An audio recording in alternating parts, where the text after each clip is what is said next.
issues of the day into clear focus through the lens of a Judeo-Christian worldview. And now, here is your host, Brannon Howse. And good evening. Welcome on this June 17th, 2026. June 17th, 2026. Joining me tonight, Shahram Hadian and Anni Cyrus, and then Michael Weiner, financial update related to many things, including, I guess, the U.S. dollar won, Trump's stablecoin. Is that right, Logan? And I guess they're cutting some deal, so we're going to tell you about that, how it might play in to the big issues of the day financially.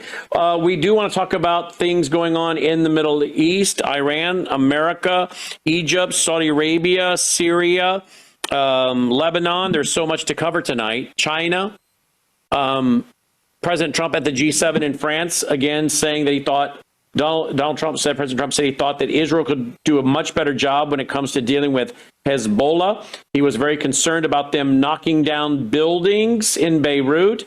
He reiterated that issue, that he would prefer to have Syria handle that. That man, the head of Syria, has been known as a butcher of Christians, has he not? And then, of course, we have President Trump talking with the president of Egypt. We'll show that clip to you, what they had to say. President Trump also, again, talked about the fact that Israel should be more careful, that they're killing too many civilians and knocking down apartment buildings filled with civilians. It almost sounds like some of the language we hear coming out of Candace Owens or Tucker Carlson or any of these folks, right? What has happened to President Trump? He seems to have become a little less pro-Israel. And I don't know what has happened. You know, I can't read his heart and his mind, but a lot of you are concerned because you're emailing in, and I'm seeing some of those emails from you. But we're going to ask Shahram about that tonight, along with Anni Cyrus. What is going on? What has changed? I also want to talk to both of them about a report that some folks are flying drones near the, I guess, this FIFA event in Atlanta. Are they concerned at all about this big FIFA event and our July 4th, 250th anniversary? We'll talk about that. Memorandum of Understanding to end the war and open the Strait of Hormuz signed just before we went on the air. We'll talk about that as well. And the $300 billion that we were told initially was fake news. Turns out President Trump was talking about it today. $300 billion, their money, Iran's money, which at some point we're going to have to give it back if they behave themselves. So there is so much to get to tonight. And then, of course, what Marco Rubio was saying in March about Iran, that they could not have ballistic missiles, that they could not be allowed to set up a defense system that basically made them free to do whatever they want because nobody could do anything about it because they have built up such a massive defense system. He said in March that cannot be allowed. Perhaps it happened because they pretty much are getting to do whatever they want, it looks like. Many people are saying that about this deal that Iran has received. And again, it's out. The points are out, and it does look like Iran is winning. But, of course, we also have drone strikes continuing in the Strait of Hormuz, according to numerous reports. We'll see what President Trump has to say about that and dropping bombs right in the middle of their head. That's what he said about Iran. He'll have to go back to doing if they don't straighten up. Also, his talk about some parts of the world, we're about to run out of oil within 4 weeks. Again, didn't we know all of this before we began the war with them? Who advised him on these things and put us in this position? Whereas, again, since last year, Anni Cyrus and I were saying, let Israel handle it. But then again, I want to talk about Marco Rubio because his body language today in France at the G7 in itself was very telling. And then we'll go to some headlines. Elon Musk made more money in one day than Warren Buffett's entire career. We'll talk about that with Michael Weiner tonight, as well as de-dollarization continuing and central banks are continuing to grab up gold. There's the article on Elon Musk. So we'll also talk about this. China offers humanitarian aid to Iran, Lebanon, as warring sides move to end the war. So a lot to talk about tonight, as well as the purchasing power of the dollar has collapsed And the majority of the population no longer believes in the American dream. A lot to discuss tonight. All right. Last night we had a great panel. Did you notice last night? I didn't promote one thing. I just did the panel, got off the air, mentioned the Worldview Foundation. That was it. Didn't mention anything. I don't do that very often. But tonight I need you to say, I need to say this to you. I need you to support us, folks. I need you to go to worldview.com/sponsors right now. If you're not using the Bella Grace that I take each and every day, the Gatatana that I drink every day, the Numi that we swish with, these are all great ways to support your health. Worldview Talk, that's satellite phones, solar generators, bulletproof backpacks, blankets, and things that knock down EMF. That's so important. The Worldview Healthcare, to have your own antibiotics on hand. Worldview Gold, get your free packet of gold, putting gold into your IRA. MelissaHouseGPA.com, that's the Gatatana that I drink. Half a scoop goes to Dolly every day on her food. Developed by a guy that was given a terminal diagnosis. Started eating the phytoplankton. His tumors came back benign. He lived another 10 years. I'm not making claims, just telling you his story. And out of that was born Global Plankton Alliance. Okay. Bella Grace, I mentioned, I take it each and every day. Look, my hair has grown and better today than it was 10 years ago. When I look back at pictures, more hair today than I had 10 years ago. That's that high-end collagen with the peptides cut short, so your body actually absorbs it, versus most of the cheap collagen out there. It's about 95% of it flushes through you. And then it's got cat's claw. That's an anti-inflammatory. It's got astaxanthin. That crosses the brain-blood barrier to take on free radicals. MelissaProtein.com. She loves that. Helps to maintain muscle mass so she has strength, because as we get older, our muscles start to decrease. Feed your muscles. MelissaProtein.com. Swish for Life, that's Numi. That's loaded with glutathione to detox your cells, helping prevent Alzheimer's, dementia, and Parkinson's. WorldviewWater.net. Don't drink poisonous water or chemicals, toxins in your water. WorldviewWater.net. It's all there at the top of the page. These are our sponsors. WorldviewTube.com/sponsors. WorldviewTube.com/sponsors. I mentioned it on radio. Very excited. Upcoming here soon, next month, July, we will be launching our Worldview Bible software, Worldview and Bible software. We've been working on it for a year. I demoed it for you the other night, and you'll be able to get answers by text. You ask it a question, it'll shoot back the answer. It'll provide a video link. You want to watch videos with the video answer already queued up and ready to go. Even out of an hour video, it'll be queued to the second, ready to go, where we were talking about the topic you're interested in. So you'll get a text printed out for you to answer the question, audio and video. That's part of our, what we're calling Worldviewpedia. Now, it's all based on my 36 years and my library of great speakers like John Whitcomb, John Ankerberg, Dr. Rob Lindstedt. And yes, pray for Dr. Lindstedt. He's been given a cancer diagnosis. I've been talking to him now for several days. He'll, Lord willing, be back on the program Monday. He'll be back with us Monday, but be praying for him. And we'll get an update from him, Lord willing, on Monday. I did talk to him again for the second time in 48 hours tonight, this evening, before I went on the air. So Dr. Rob Lindstedt, so many people that we've had speaking for us throughout the years, everything they have said has been transcribed and put into this Worldviewpedia software. I was looking for a list of all the people that make up the Worldviewpedia software. Oh yes, we have, here we go. You ready for this list? We have Dr. Henry Morris the third, David Noble, Josh McDowell, Norm Geisler, Erwin Lutzer, Michael Youssef, Dr. John Ankerberg, Rob Lindstedt, Jimmy Young, Andy Woods, Usama Dakdok, Shahram Hadian, Carl Tykrib, Dr. Ron Carlson, John Loeffler, Dr. Bob Cornuke, Anita Dittman, Kay Arthur, Nancy Lee DeMoss, Ken Ham, Bill Federer, Mark Cahill, Chris Pinto, Randy Alcorn, Joel Rosenberg, Star Parker, David Hawking, Arnold Frutenbaum, Ed Heidensen, Claire Lopez, Ron Rhodes, John Whitcomb, Rob Congdon, Mike Riddle, Jason Carlson, Jared Carlson, Mark Musser, Charles Clough, Dr. Randy White, Dr. Jerry Vines, Dr. David Reagan, Carl Kirby, Dr. Woodrow Kroll, Kirby Anderson, Dr. Frank Harbor. These are just some of the people. And almost every one of those people I just mentioned, we have on video too. We shot and filmed them with multiple cameras since 1993, and that's all a part of our Worldviewpedia. So you get a text answer, a video answer, and an audio answer. Very powerful, as you saw me demo it the other night. But that was just pretty basic compared to what it will do, but I wanted you to see that it's real. So I hope you'll join the vault now, worldviewtube.com/vault, worldviewtube.com/vault. We also have a new course you can take in the vault. I think Twisted Scripture, Twisted Theology is now there, right, Logan? Twisted Scripture, Twisted Theology. Also launching in July, our Worldview Weekend Institute will be developing curriculum for sophomore, junior, and seniors. So if you're a Christian school and you're having a hard time finding a good Bible teacher, a good biblical worldview teacher, we will have a curriculum for sophomore, junior, and seniors that you can have them take.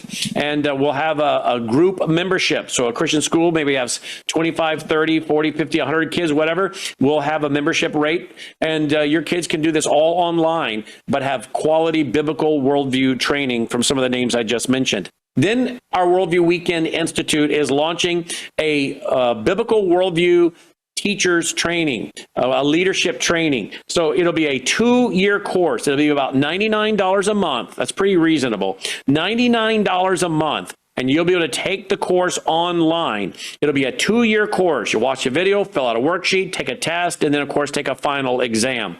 And when you are done with that 2-year course, you're going to receive in the mail a beautiful diploma from the Worldview Weekend Institute certifying you went through our 2-year Bible online school. You went through our Bible school. And of course, we're also going to allow you then to download at the end of that 2 years. When you finish, you're going to be able to download a slew of PowerPoint presentations, beautiful PowerPoint presentations. Beautiful graphics. You'll be able to teach through the whole book of Revelation and Daniel. You'll be able to teach on so many important issues of the day to your church, your school, your homeschool group, the Bible study, maybe a home church. If you want to start a home church, you'll have the leader's notes, student worksheets. You'll have so many things available to you to not only have after you've been trained for 2 years, but now you're going to be resourced, and you'll get that all as part of your tuition. And it'll be about $99 a month, a 2-year program. So be praying about that, be thinking about that, be budgeting for that. We would love for you to go through our 2-year Biblical Worldview Training Institute to become a Bible teacher, a worldview teacher. And again, receive one of our beautiful diplomas. It'll be printed and mailed to you at the end of the 2 years. And you'll also be able to download, as I said, all of these amazing PowerPoints and keynote presentations, student worksheets, leader notes, so you're resourced and ready to go. All of that launching, Lord willing, in July. So we got a lot going on here. We're very busy, as you know, which is why I will be at times taking off on certain Fridays, like this Friday. I won't be back on the air this Friday. And that's going to happen throughout the summer, so I can take the time to work on these projects. Because when I'm on the air during the day, it takes everything from early in the morning till we get off the air to study, find the news stories, show prep, set up all my guests, could be on the air. I don't have time on a normal broadcast day to work on all these other projects, including I got a brand new book, 2-volume set on the Revelation coming out. That's over 2,000 pages. I think it's now about 2,100 pages. 2-volume set. You can order that at worldviewstore.com. That'll be brown leather-like with gold writing on the front and spine. Gorgeous. For your library. That's at worldviewstore.com if you'd like to place a pre-order for that. My book on siege, sabotage, Hamas, why I'm a Christian Zionist, and my book on refuting biblically hyper-Calvinism. All of these books, Lord willing, will be out this fall. So we're very busy editing those and finishing up sections and getting them off to the page layout, and then to the printer. So again, a very busy summer as we get ready to go into the fall. And a lot of these things are going to make great Christmas gifts for people and your family and for yourself as well. So again, thank you. Worldviewstore.com to go ahead and get the Revelation commentary pre-ordered. All right, worldviewstore.com. In fact, when you go over there to worldviewstore.com, don't forget, we also are going to show that, Logan, have all of this wonderful emergency gear as well. We have no idea what's going to happen in this country. So be ready to go. Don't panic. Prepare. It's all there for you. Worldviewstore.com. Join me now is Shahram Hadian and Anni Cyrus, both born and raised for the first part of their lives in Iran. We have two Iranians joining us tonight as we get a new update. We haven't talked to Shahram in a while, so let's get a new update on the Memorandum of Understanding, $300 billion, which we were originally told was fake news. Now apparently it is being confirmed as reconstruction numbers. There's so much more to get to tonight, but I want to start first with this report because it's something Annie's been warning about, and I want Shahram to weigh in as well. Watch and listen, please. Federal and local law enforcement confiscating 15 drones in total. The seizures come amid heightened security and airspace restrictions in U.S. World Cup host cities, including Atlanta. The FBI's Atlanta field office says individuals who violated restricted airspace face penalties up to $100,000 and potential criminal charges. The Bureau is urging drone operators to check for active flight restrictions using an FAA-approved Before You Fly service provider. Well, I don't know if there's anything. I don't know if there's anything to be worried about here or not. The original reports was that there was it was an illegal alien flying a drone. I don't know if there's anything to it, but I will ask Shahram, are you concerned at all about the 4th of July 250 with the FIFA soccer tournaments in America on the same day? Are you concerned? We supposedly had a terrorist attack that was thwarted in D.C. These guys look like they were anti-Semites. Very troubling. I don't know how far down the road they got. I don't know if they were baited into it. The FBI seems to bait some people into this stuff in past administrations. There hasn't been enough information. But how concerned are you with this 4th of July and 250? Well, I think it's extremely tense time right now with regards to opportunistic actors wanting to hit the mainland United States at this time. As you said, not only you have FIFA in 3 countries with all of the travel that is across borders between Mexico, United States, and Canada, which is a security nightmare to try to, make sure that is being controlled and you're and of course, the fact that the United States and FIFA allowed the Iranian team in the country itself, some of these other countries, is concerning to me that they're even allowed to play given what's going on.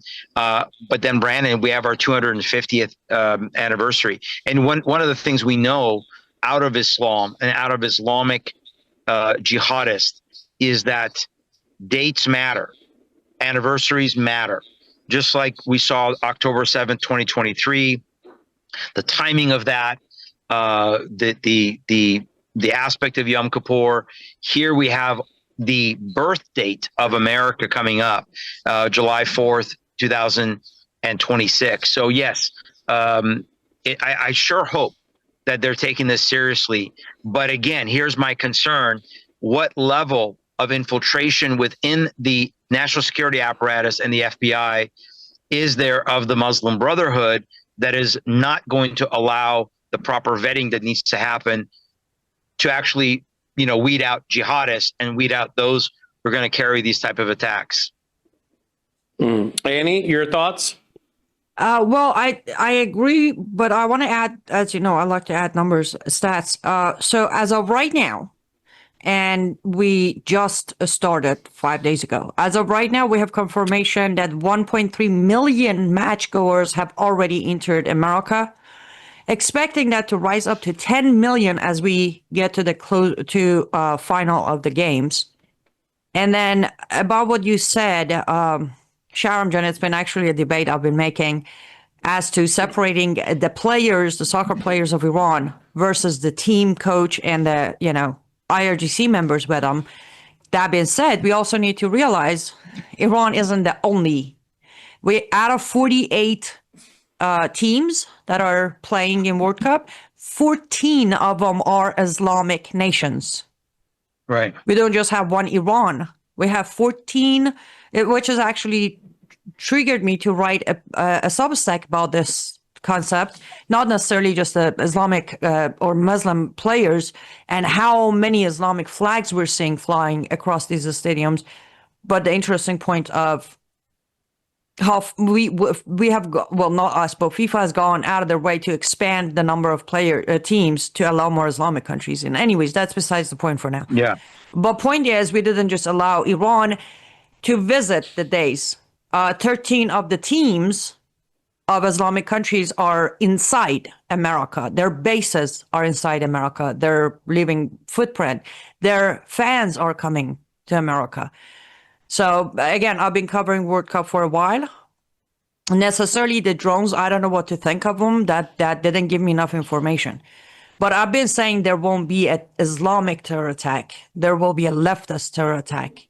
Not the early games, most likely, yes, the 4th of July. As it is, we already have the conflict of June 26th, the game of Egypt versus Iran in Seattle, where the LGBT group are already complaining that their rally might be derouted or canceled because both Egypt and Iran team have complained that they're not going to play a game during such a sinister rally. So we already got that going on for the 26th of June.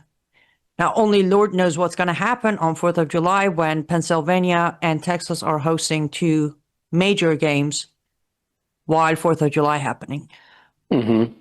Well, of course, you say you think it's not going to come from the Islamic world, but from the leftist world. And of course, we are getting the reports of what was thwarted, reportedly, on Sunday night during the wrestling match, the fighting match, the cage fights, whatever you call them, UFC at the White House, on the White House lawn. That whole thing is weird in and of itself, but maybe that's conditioning. Yeah. Maybe it's just getting people ready for what, so when it happens, we're not shocked. Or maybe it was a real thing. I have no idea. We don't have enough to know, but the whole thing seems weird. All right, let's go to the boss.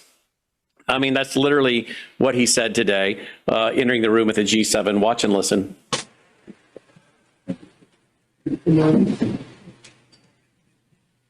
Hello, I'm the boss.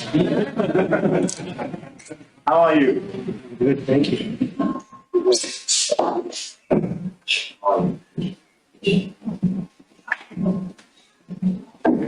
Okay. Thank you, President. Dear colleagues. All right, there we go. He has a sense of humor. I mean, you see it. But was he joking? Was he joking, Shahram? I don't think so. I think that the narcissistic, personality that President Trump has, I think is coming out in full spades. I'm very concerned on multiple fronts with his desire to lead the world. I mean, again, and we've said this off air, on air, many times on your show. We've talked about this, though I don't necessarily think that he is, a candidate for the Antichrist. But I think this type of personality and the mechanisms by which we're seeing put into place for the Board of Peace, for his alternative to the United Nations, for how much he wants to be the boss. I don't think he's kidding. He says it in that way, but I think he genuinely is being fed. His ego is being fed. And this is very, very concerning because we understand as Christians that we serve a holy God and that God will not be mocked. God will not allow, ultimately, even though we know that the Antichrist will one day come on the scene, I don't believe that this will go without judgment upon our nation. So bottom line, this side of his personality is being fed, and it's rising, and it's deeply concerning to anybody that would want to operate from a place of humility. And so, sorry. So in other words, not only are some of these events that we've been talking about stage setting for Bible prophecy to be fulfilled, because we don't believe here that a lot of what's discussed in Revelation is started yet. There hasn't been the removal of the church, the revealing of the Antichrist, all the things we see. We see the first 3 chapters dealing with the 7 churches, which represent, I think, any given New Testament fellowship or churches around the world during the church age. But we have not seen what's Revelation chapter 4, verse 1 underway yet and moving forward. So a lot of this is stage setting. Has Bible prophecy been fulfilled? Yeah, lots of it has been actually in the past. We see it with Daniel, the kingdoms that will come and go. You know, you, O king, are the head of gold, Babylon, the Medo-Persian Empire, and on down the line. And we also, of course, know that Ezekiel 37 says Israel will once again reassemble as the dry bones. Well, we see them politically reassembling back in May of 48. Now we're waiting on the spiritual revival. So there, when we say, has Bible prophecy been fulfilled? Yet the question is, what are we talking about? Lots of it has been, but when it comes to Revelation, that has not kicked off yet. So it's stage setting. Yet much of this stage setting, we talk about, you know, what's going on with the Eurocentric world government, mark of the beast, cashless society, all those things. But what you just said is very interesting, because you are saying Donald Trump's personality. Take away all the news stories we can talk about globally. Donald Trump's personality is stage setting to get the world ready for such an individual. Because when you read the descriptions of the Antichrist, he is very much one who is changing the laws and the times, speaking words of arrogance, blasphemy, there are times when Donald Trump has said very positive things about Jesus, about the gospel, reading the Christmas story, reading a speech about the gospel. What is the gospel? We've heard him during Resurrection Weekend say very accurate things. We've also, of course, heard things like, you know, Israel wouldn't exist if it wasn't for me. His son Eric saying we saved God. You know, so other things like this have been said. But so I don't want to line up President Trump's personality too much with the Antichrist. But what I'm saying, though, is he is unlike any other president in modern media. We didn't see this kind of thing from any other president in the past that I'm aware of in the age of media. I'm not saying that behind closed doors, LBJ, I think that guy was certifiable, but who knows, FDR. But in the age of media, most of these guys kept it, behind closed doors. We've never had a president that I can think of like this. And yet maybe his personality on the global scale is that. It's getting the world ready to say, oh, we've been here before. We've seen a leader like this. We know what this looks like. The world will be conditioned. It won't be like, oh my, we can't handle this guy. It's too much. We've never had a leader like this. Oh, people will be like, yeah, we know politicians like this. Is that what you're saying, Shahram? Yes, sir. That's exactly what I'm saying. And you said it well. Stage setting in the sense of the conditioning of the heart and the mind. Just like during COVID, we saw so much conditioning, right? That was stage setting, even though we do not believe that was the tribulation, or people were saying, oh, we're in the tribulation, or things like that, which we know, no, that has not yet happened. But look at the conditioning. Look at the way that it conditioned the mind, the obedience, the willful blind obedience to authorities, to powers to be. And if you were against it, you were mocked, ridiculed, and you're going to be destroyed. Now, if we're against Trump, like the fact that you said the things that he said a few months ago when they came out and said, blessed be the peacemakers, and they had a picture of Trump. I mean, that term, Brandon, as you know, is directly for the Lord Jesus Christ. He is the peacemaker. Then obviously his comment about that I saved Israel. If it was not for me, Israel would not exist.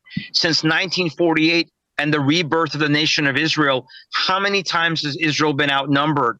Whether it was 48 war, 67 war, 73 war, all the intifadas that have happened. And yet God has preserved them, because his word says in Jeremiah 31, in Amos 9, that they will not be uprooted again. But when you have somebody that says these things, and yet it doesn't seem like there is a massive outrage. Like there should be like a whoa, hold on, wait a second, what did you just say? It's being normalized, and that is the pattern, as you said, of the Antichrist spirit and of the Antichrist personality.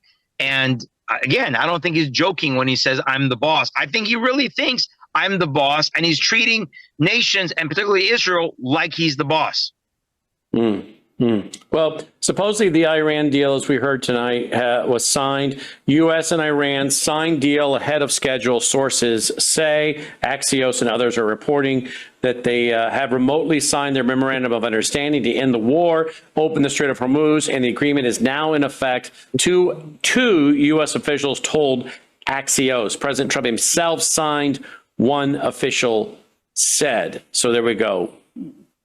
All right, let me go to another video, just by way of human interest, and it's kind of funny actually. Here we go. President Trump from C-SPAN on how to adjust the chair. Yeah, I got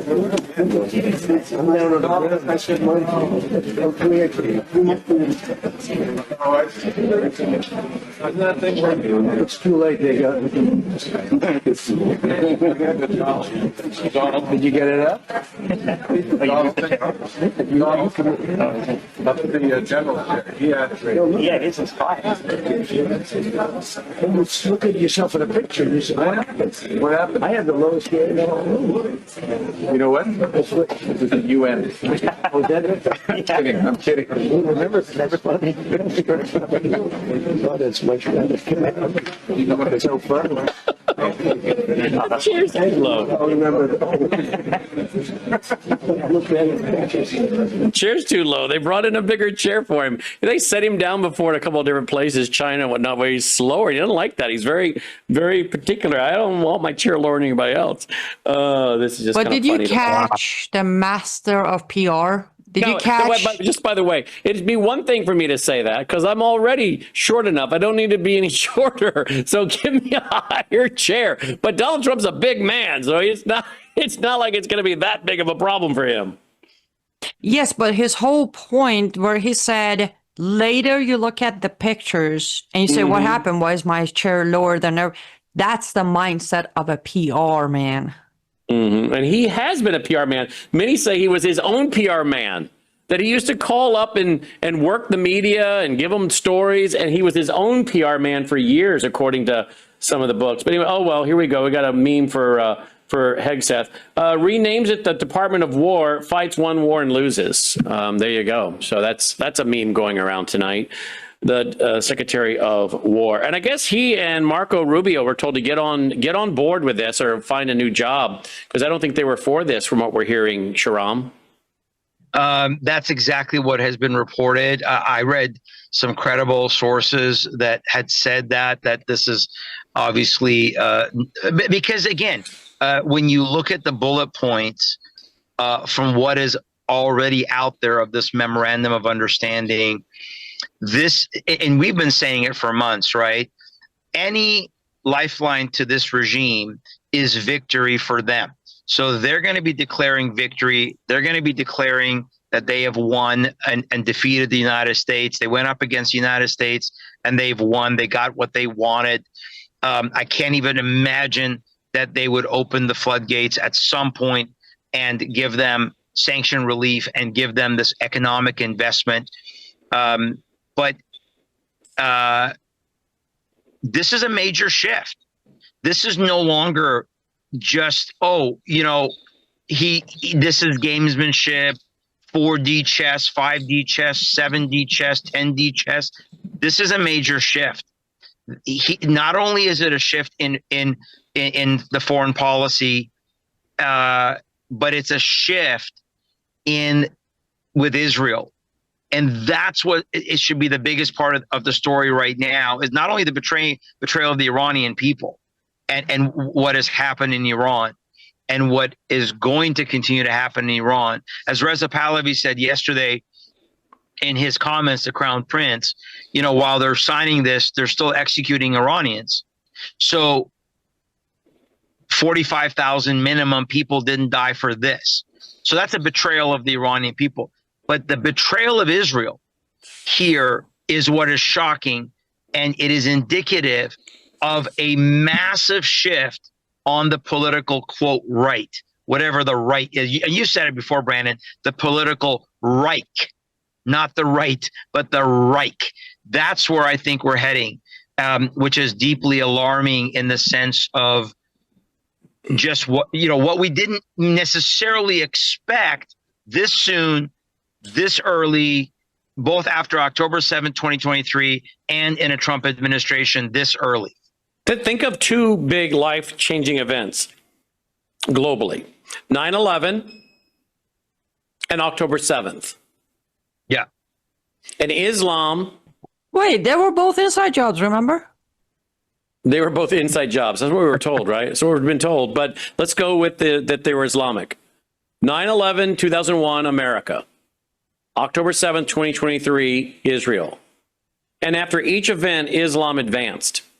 Yes. Islam advanced in America. We had to be aware of Islamophobia. People became more interested in Islam, both to understand it, but also many to understand it and join it.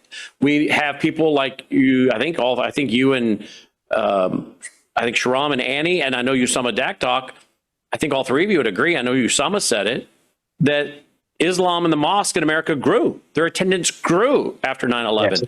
Yes. We said on the air on the weekend of October 7th, 2023, on the air for 8 hours in that 2 days over the weekend, that Saturday and Sunday, that this will boomerang on Israel very, very fast. You'll be shocked at the rise of anti-Semitism. It's hard to believe today, but it will be a boomerang very fast against Israel. It happened. So think about those two big events, 9/11, October 7th, and now where we're at, Islam is advancing.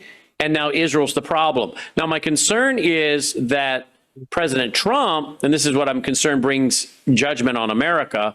I mean, we're already, I think, under judgment, Romans 1 kind of thing. But, I think there's a few things that's been holding God back from, him choosing to not further judge the country has been maybe America's stance with the Jewish people, not the Israeli government on every occasion, but with the Jewish people, their biblical and historical right to the land, not dividing their land.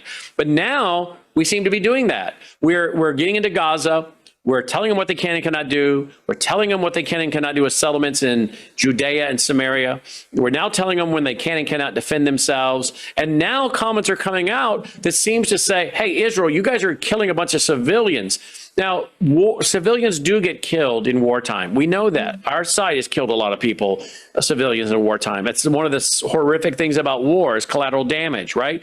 But now we have words at the G7 by President Trump that seem to be fitting what we've heard from Tucker Carlson, Candace Owens, and all these kind of people.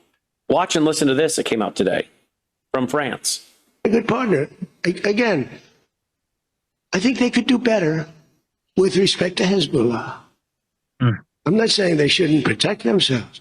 I'm saying when two drones are shot into the desert and drop harmlessly, you don't have to knock down buildings in Beirut. They could behave better. And frankly, they could do a better job. I love them as a partner. They were terrific. But they could do a much better job with Hezbollah. On that, I don't think they're doing well. And I feel very bad for Lebanon. Lebanon's been, it was a great culture. They had the professors, the doctors, the lawyers. It was an incredible culture, maybe the highest in the Middle East for years and years, centuries. And for the last 50, 60 years, they have been just trashed. They have been living in hell. Well, again, let's talk about why. Hezbollah moves in. Iranian terrorists move in. Let's talk about why. Well, Brandon, sorry, I didn't mean to jump in there. Islam moved in. I mean, the Christians that were in Lebanon welcomed the Muslims in. They thought that they could coexist. And as the Muslim population increased, they took over. This isn't just a Hezbollah problem. This is an Islam problem in Lebanon.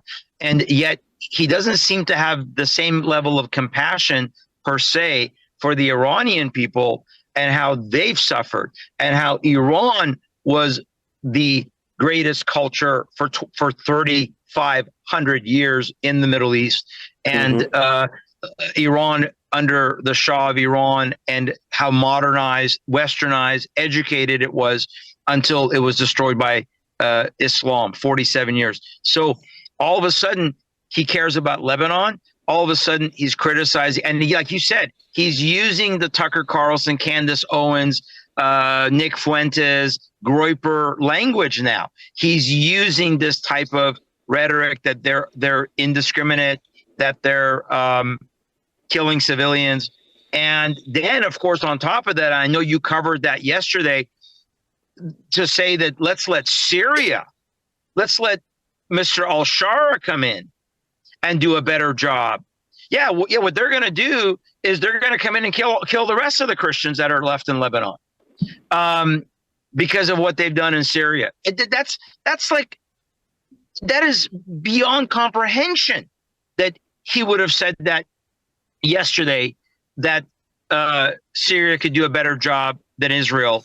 And here's the bottom line. How dare you? So nobody can criticize America when we take out gunboats coming across our waterways with fentanyl. So we can blow up boats and say it's in the defense of America. We have labeled the Mexican drug cartel as a terrorist organization, rightly so, and we can take them out. But Israel can't defend itself? I want to say to Trump, shut your mouth. How dare you? I'm sorry. How dare you dictate to Israel their defense and their survivability? And honestly, as people have said, this may be the best thing that Israel needed. This may be the kick in the butt that Israel needed to finally say, we need to be independent. And again, setting the stage for Bible prophecy to be fulfilled. Yeah. Well, I wish you tell us how you really feel, Shahram. Yeah. Sorry. All right. I got a response from Annie. Well, that was at a podium at the G7, and those comments, we just had Shahram's feedback on it. Now, he said this also at the G7, sitting down in a chair. So this is kind of a theme we're hearing here. Here we go. Israel's fighting Hezbollah too long, and too many people are being killed. And you don't have to knock down an apartment house every time you're looking for somebody, because there are a lot of people in those apartment houses, and they're not all Hezbollah, that I can tell you. And I suggested to Israel to let Syria take care of Hezbollah. Because to be honest with you, I think they do a better job of doing it. And I didn't like Syria. I didn't like where 2 hours before we're signing the agreement that there was an attack in Lebanon, in Beirut. It wasn't like in the southern side, and it was in Beirut. I did not like that. I let them know that. I didn't like it, not at all. But I think that Syria, he's pulled that country together amazingly quickly. He's very capable. Wow. And he's been very good for me. He's protected everything that I've asked for, he's done. And if Israel can't do the job without killing everyone else, he'll do the job. Syria will do the job. Wow, if Israel can't do the job without killing everybody else, knocking down civilian buildings. I mean, again, if this isn't any of the talking points, and the leader of Syria, wasn't he accused of being a butcher of Christians left and right? And he's, we'll let him deal with it. Oh my. Who are his advisors feeding him this information? Is it my Annie? turn? Yeah, it's your turn. I'm gonna ask put for your some. seatbelt on. Put your seatbelt on, folks. Well, I'm gonna borrow some extra minute here because I want to go back of some of the discussions we she's had. borrowing somebody's time now. So Yes. so she's like become so Americanized. She realized the Roberts rules, and she's borrowing time from her party, her side of the aisle. That's pretty good, Annie. You've been watching a lot of C-SPAN. Just a little bit. Maybe I'm just practicing. Did you think about Yes, you that? are. You're practicing to run. I am practicing to run. Okay, let's go back. And I absolutely don't have much biblical information when it comes to the two of you, but I have a lot of historical information that might be, at least we get a good kick out of it. The 1D, 2D, 4D, 24D chess, all of it. Let me just give your audience a very brief history lesson. A lot of people will say that chess comes from Persia. Let me make a correction. No. Chess in 6th century was made in India. Then it was taken to Persia after the conquer of Persia by Arab Muslims under orders of the Arab Muslim king of Persia. It was redesigned and became chess. And the term you hear, checkmate, comes from the Arabic word they used, which means the king is helpless. Good luck winning any chess game against the Arab who are running Persia today. They built this game. You can't beat them. Number 2, Lebanon. The border of Lebanon was originally drew on September 1st, 1920. In 1926, France helped them put together a constitution, and then they became a country. President Trump, that is not century after century after century. That's barely a century of existence. So as Shahram said, when you want to praise how great they've been for centuries after centuries, well, at least look at how long they existed. Now we're taking it off Israel's hand and giving it to Syria. I'll tell you why that's on the table now. Not because Trump cares to disable Hezbollah, or does Trump care about Lebanese people. No, we need a new way to fully arm al-Shabaab's military. So we're going to use this excuse as we care about people's life, which, by the way, where was all of this sympathy when our military accidentally dropped a drone on a girls' school in Minab and killed 136 kids? When was the sympathy then? Why didn't Trump go to Hexit and say, since we can't get it done and we're killing innocent children, let's Israel finish it? Just for those who forgot. So this is all a new narrative, a new stage being set. So we're going to start sending weapons and go train al-Shabaab's soldiers. And to add to what you said, Brandon, al-Shabaab wasn't accused of being butcher of Kurds and Christians. He was convicted. That's why we had $10 million bounty on his head. Mm-hmm. He wasn't just accused. He was convicted. So yeah, great idea, President Trump. Let's now arm his military where we can't stop him for generations. Yep. Let's go to another clip. Here we go. Watch and listen, please. Is the text of the agreement now final, or are you still... No, it's not final. It's a memorandum of understanding. And if I don't like it, we'll go back to shooting at them, dropping bombs on their head. When do you expect the word? If I don't like it, if they don't behave, we'll go right back to dropping bombs right smack in the middle of their head. Okay? Because they've misbehaved for 47 years. All right? And yet we're going to reward Nobody could have them. made this deal. I mean, the JCPOA done by Obama, he handed him $1.7 billion in cash, gave him hundreds of millions of dollars, gave him billions and billions of dollars, but he gave him $1.7 billion in cash, green cash from banks, into a Boeing 757 and flew it into Iran. And they stood at the plane. I have pictures of it, like, oh my God, look at this money he's giving us. He tried to bribe his way out. I didn't do that. Nobody mentions that. 1.7 billion and hundreds of millions of dollars. They tried to bribe their way out of it. And you know what the Iranians did? They laughed at Obama and they said he's a stupid son of a bitch. Excuse the language. Excuse the language there. Shahram? Well, I mean, what can you say? I mean, I don't know, Brandon. This is, I mean, first of all, hypocrisy. The word that comes to my mind is hypocrisy.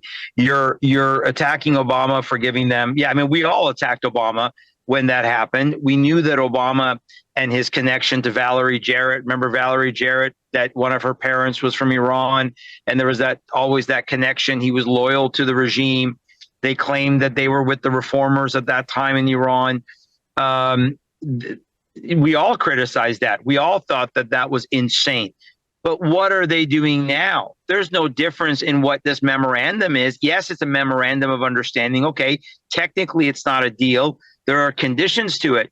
But at the end of the road, you're saying we're going to open up remove sanctions. We're going to allow the Arab nations to invest in Iran to the tune of $300+ billion. There's no difference, Mr. Trump. There's no difference. The difference is at this point, you've witnessed them execute 45,000 plus of their own people. You've witnessed them continue to execute people on a daily basis. And you're more worried about Lebanon because it ruins your deal. It's just hypocrisy. I don't know how else to say it. You're not consistent. You want the credit for this is different, yet you've done the same thing. You've given this regime, and not only given this regime a lifeline, Brandon, but he's once again placated to the Arab world. But let's not forget, Pakistan is negotiating this deal. Pakistan, a country that itself kills and imprisons Christians, a country itself that was harboring Osama bin Laden. So give me a break. This is so messed up. And as you said earlier, who the heck are the advisors? Who is now advising the president with this type of language, sitting there? Remember the one video where he looks at the guy and goes, "You're so rich. You're so rich. You can, like he's smitten by these people. He's smitten by these Arab Muslims and all their wealth, which has only happened in the last 50 years. Let's not forget that Qatar was a wasteland 50 plus years ago, before OPEC, before all this oil money. So, I just find it absolutely hypocritical. Well, here he spoke about the $300 billion today in France at the G7. Here we go. You've been clear, President Trump, the United States is not going to directly pay Iran, but the U.S. is going to let the Iranians start making billions of dollars, selling oil, accessing this reconstruction fund. Only if they're doing things right. Only if we're not doing anything. We're not putting up money. Only if they're doing things right. If they're doing things right, if people want to invest, they can invest. But they had this $300 million fund. It's only $300 billion fund. It's only if they're doing things right. Remember this also, when you talk about billions of dollars, they've had much more than $1 trillion worth of damage done. They got a long way. There'll be 15 to 20 years to rebuild what they have right now. So they have to behave themselves. If they're not behaving, they get hit again. They'll be hit again because we can do it very easily. It's going to take a long way for them to build back their anti-aircraft stuff. Can you explain, though, what the difference is between giving Iran U.S. dollars and unfreezing U.S. dollars for Well, the unfreezing is an easy one to answer. We have taken a lot of their money, and we have their money. We have taken their money. It's not our money. It's their money, and we froze it. At a certain point in time, I guess we're going to have to give it back. If we didn't give it back, nobody would ever invest in the dollar again. There she blows. No one would ever invest in the dollar again. We've got to get people wanting to keep buying our debt and investing in America. There you go. That's part of it. But did you notice the body language of Marco Rubio? Now, let me go to another video. This is Marco Rubio back in March. Here we go. The purpose of this is to destroy that missile capability. Why does Iran want that ballistic missile capability? What they are trying to do, and have been trying to do for a very long time, is build a conventional weapons capability as a shield where they can hide behind. Meaning, there would come a point where they have so many conventional missiles, so many drones, and it can inflict so much damage that no one can do anything about their nuclear program. That is what they were trying to do, is put themselves in a place of immunity where the damage they could inflict on the region would be so high that no one can do anything about their nuclear program or their nuclear ambitions. I think, correct me if I'm wrong, Annie, I think the administration found out that that's probably the case. The mines in the Strait, you and I have talked about the missile systems in the mountains there by the Strait. Maybe they thought, hey, they're going to build up to that point.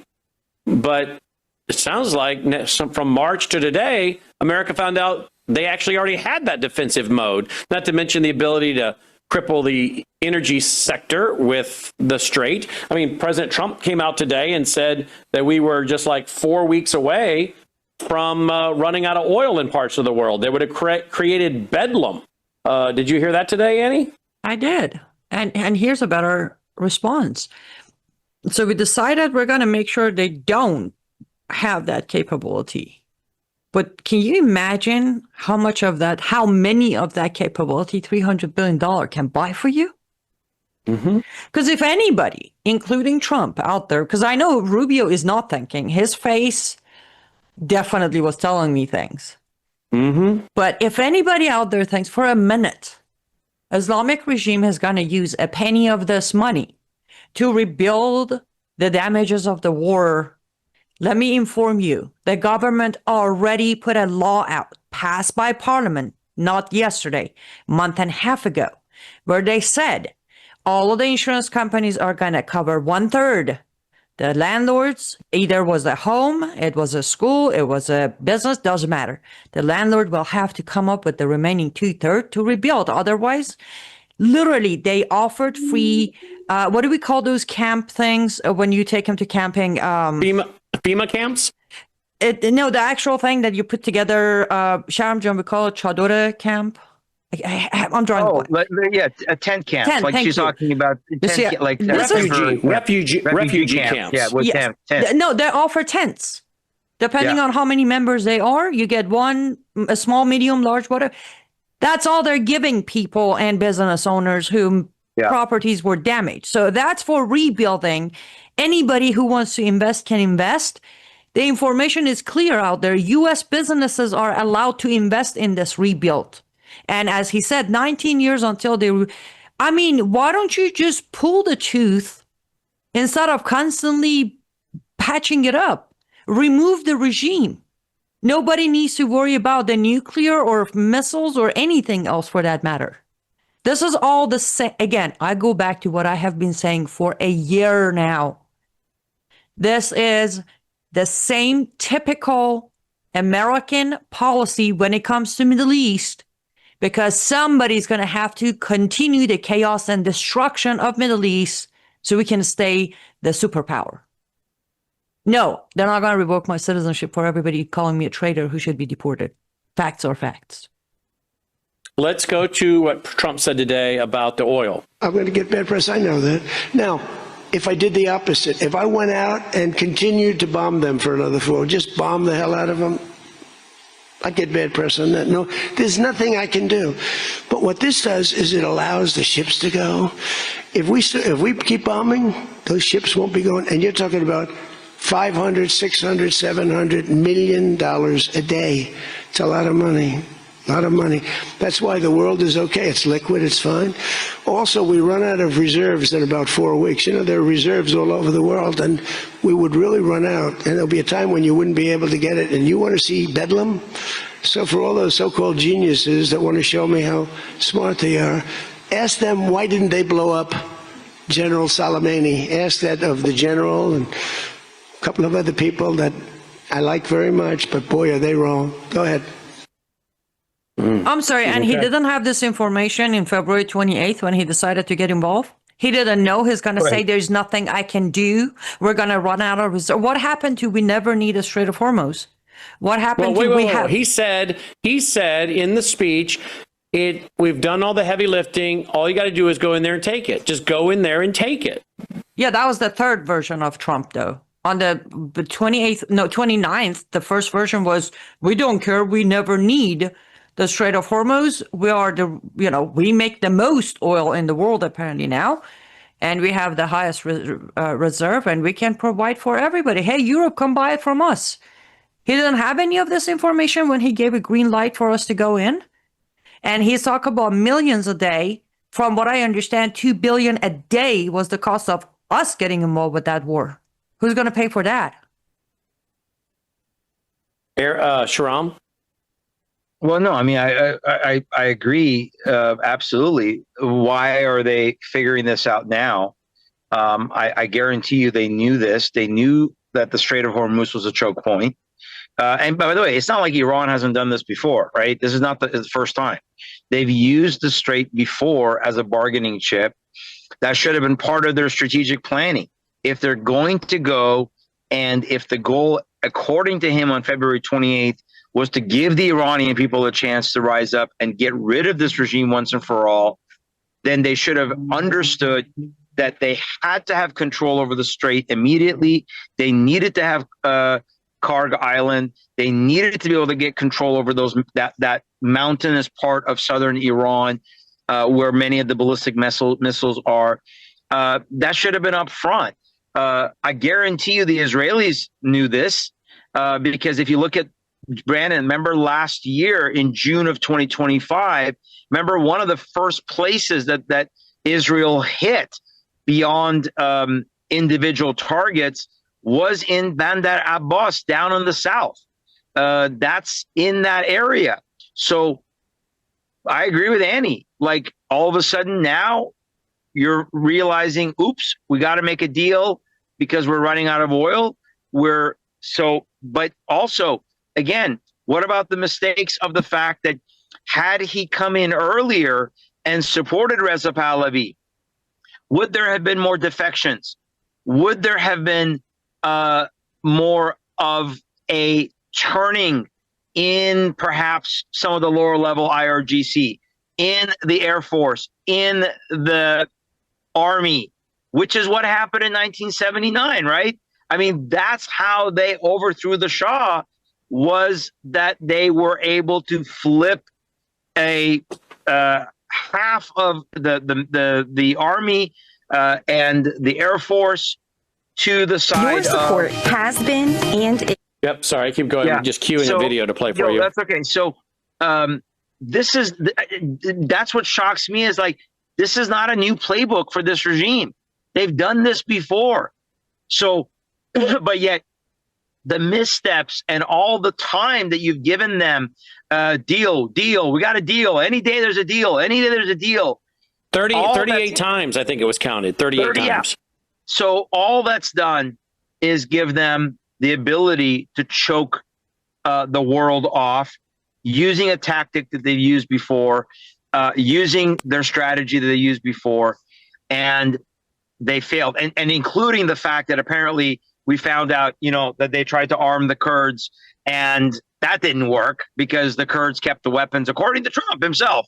He said that, right? So they kept the weapons. Apparently we can't trust the Kurds. So arm the Iranian people, let them fight. No, none of that at this point, because as I said it before this February 28th, this is all about the Arab nations. This is all about the control the Arab nations have over Trump and this administration and his family, Brandon.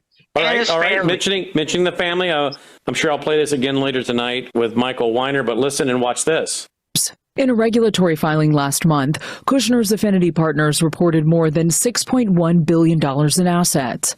About 99% of those assets belong to non-U.S. investors, with most of the funds tied to Saudi Arabia, the United Arab Emirates, and Qatar.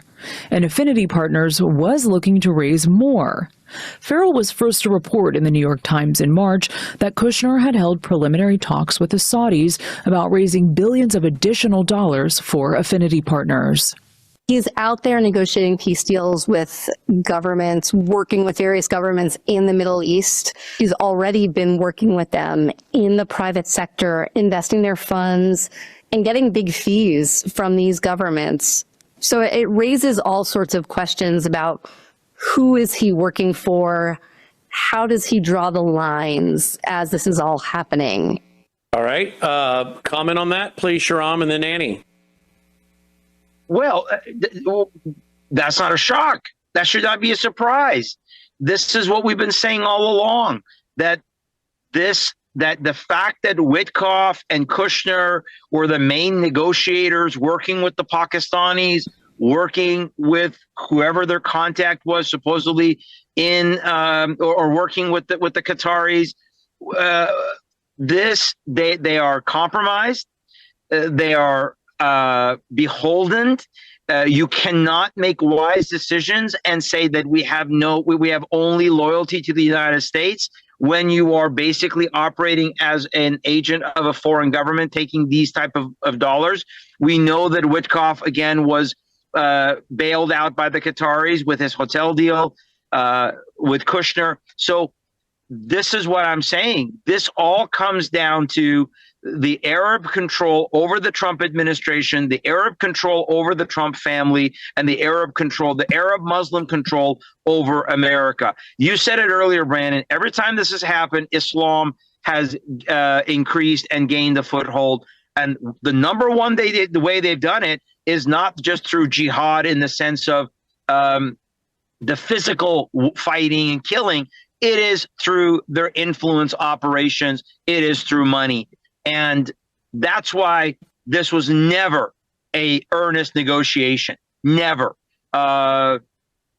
We should never trust the Saudis, the Pakistanis, the Emirates, the Bahrainis, the Qatar. We should never trust them if we're genuinely wanting to say it's for America first, but it's not America first. It's dollar first. It's money first. And that's what's so sickening. Israel has been betrayed. Iran has been betrayed. End of the day, it's about money. And, you know, the Bible says that all the nations of the world will turn on Israel. All the nations of the world. That includes the United States. And, of course, we know, I think it's in, is it Joel 3? Joel 3, where it talks about, I'm angry at you because you have divided my land. Is that Joel 2 or Joel 3? Someone to fact check me. I think it's Joel 3. I'll double check it, though. But I'm angry at you, God says, because you have divided my land. And what are we doing? What are we doing when we tell them what they can and cannot do with Gaza, what they can and cannot do with Judea and Samaria? Now, for Annie responds, Marco Rubio, his body language seems very uncomfortable. But yet this was circulating yesterday, the 16th of June. Listen to this. I want to begin by thanking Foreign Minister Saar for this kind invitation, and I regret that I cannot be with you all in person. Golda Meir once said, it took Moses 40 years to find the only place in the Middle East with no oil.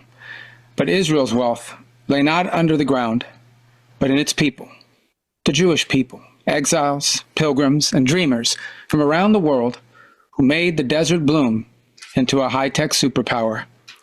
Israel accomplished this miracle not by abandoning its history and identity, but by embracing them.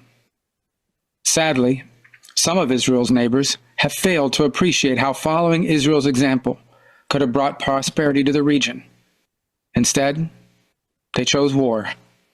They decided to impoverish their people in a futile effort to destroy Israel. They succeeded in the former, while failing in the latter.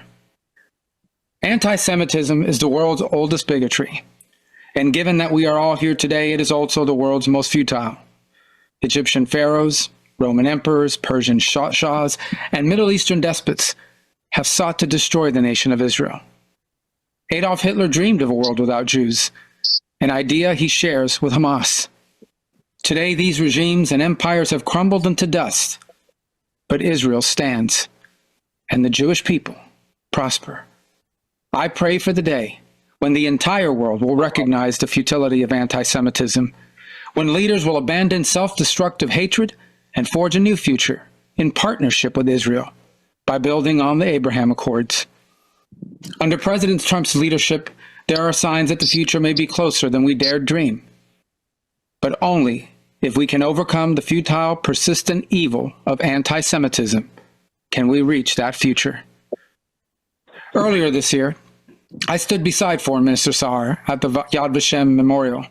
I remembered the millions of Jews who were slaughtered and reflected on the meaning of the words, never again. The importance of those words were brought home to every American last week when Yaron Lashinsky and Sarah Milgram were murdered in cold blood outside of the Capitol Jewish Museum here in Washington, D.C. Yaron was a Christian born in Germany who came to love the Jewish state. Sarah was from Kansas and loved Yaron. They dreamed of marrying in Jerusalem, and instead, they were cut down in cold blood by a monster who did not care about Yaron's faith or Sarah's background. We should never forget that as he was being arrested after killing two innocents who he believed were Jews, the murderer proudly screamed, "Free, free Palestine." Words that now serve as a battle cry for the death of Jews, the destruction of Israel, and the horrors we must never again allow. There can be no compromise with anti-Semitism. There can be no nuanced separation of hatred of Israel and hatred of the Jewish people. Those who call to boycott Israel are calling for the boycott of their Jewish neighbors and classmates.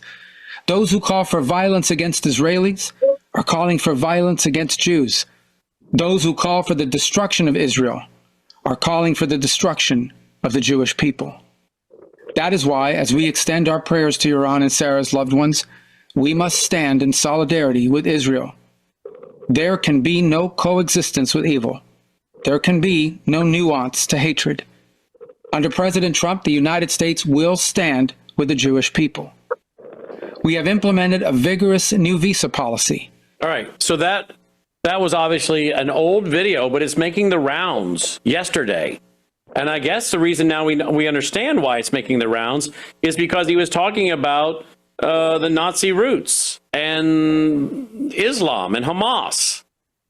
But man alive, how this administration has changed their song since that. And I think that might be one reason why Marco Rubio seems so uncomfortable, because he knows all of this is on tape. I don't know what his personal convictions are. I would like to think his political convictions and his personal convictions are the same, but politicians, don't always work that way. But he knows all this is on tape, and he's clearly got plans to run for president, and it may all be going up in smoke right now, Annie. That video was a little older, but what a difference how the page can flip. By the way, the verse you were referring to is Joel 3:2. Yep, I looked it up. You're right. Joel chapter 3, verse 2. God says, I'm angry at you for dividing my land. Mistreating my people and dividing my land. That part also all plays. Right, as we get ready to wrap here, I did want to play one more video, and that is Donald Trump talking about, it's really weird. I don't know. Maybe they were celebrating the month of June as LGBTQ month. So maybe this is just kind of their way of celebrating it as heterosexuals. I don't know. It's kind of weird. But here, watch this. We do support Egypt rights, water security. Well, that's what we're going to be talking about. Listen. How and when? Yeah, that's what we're talking about. Of course I support Egypt. He's a friend of mine. From day one, I met him early in the campaign when Crooked Hillary and I were running against each other, right? And I was told that the president of Egypt is here. That was a big deal. It's still a big deal for me to be with the great president of Egypt, but not as big as it used to be before I ran. So he was in a hotel, and I met him. And we fell in love, deeply in love. And he didn't even want to see Hillary. He said, you're going to win. I don't want to meet her. She said, you're going to win. He didn't want to see her. Remember that? Yes. So we had a good relationship right from the beginning. No, we met. We didn't know each other before that. We had great chemistry. And I stayed twice as long as I was supposed to, took up her time. And then when it was her time, he didn't want to meet with her. But he did because he's a gentleman, but it lasted about 1 minute. Thank you, everybody. All right, well, there you go. So he is really close and tight with all these Arab leaders. But as we wrap here, the goal clearly is the Abraham Accords. I mean, is it not Saudi Arabia that has said, guys, that if we're going to have the Abraham Accords, the Palestinians have to have a Palestinian state? Is that not what Saudi Arabia is telling the administration? That's what I'm reading, Annie. Yes, one of their terms is Palestine needs to, just like UK already did, recognize Palestine as a state of its own. We're supposed to do the same thing. And can I just say, the narcissist in that guy, it was a big deal. It still is, but not as much as it was before I ran. But yes, Saudi Arabia is requesting official recognition of a state of Palestine to join. And by the way, I have said this many years, even if that happens, Saudi Arabia is not going to join that Abrahamic Accord. They're going to have another condition and another. Again, Iran's regime gets a lot of heat, rightfully so. But looking into Saudi Arabia's history, you'll realize that they haven't really been much of an ally for us. They just kept taking things from us. And they're not going to sign that accord either. Never. And I want to com- say, I don't think this is about I said it on your show yesterday or day before. I repeat, this has passed the point of Abraham Accord. At this point, Trump wants to rule the world. Trump wants to rule the world. Closing comments from you, please, Mr. Hadian. Yeah, Brandon. I mean, I think, again, we've said it today in multiple ways with multiple examples of the videos you played, that it seems like that he is running for world leader. It doesn't seem like he is just the president of the United States. And then the way that he's dictating, turning on Israel. Bottom line is that, hey, for us as Christians, this just shows God's word is God's word. You know, things that we don't know quite how they're going to happen, when they're going to happen, but we see the stage being set. We see the foundations being laid, and we see the conditioning that is necessary for the majority of the world to go along with the deception. So this is alarming, concerning. I don't even have enough adjectives, but I think there's a major shakeup coming in this administration, because it's not just Rubio. It's not just Pete Hegseth. Let's not forget Ambassador Mike Huckabee in Israel.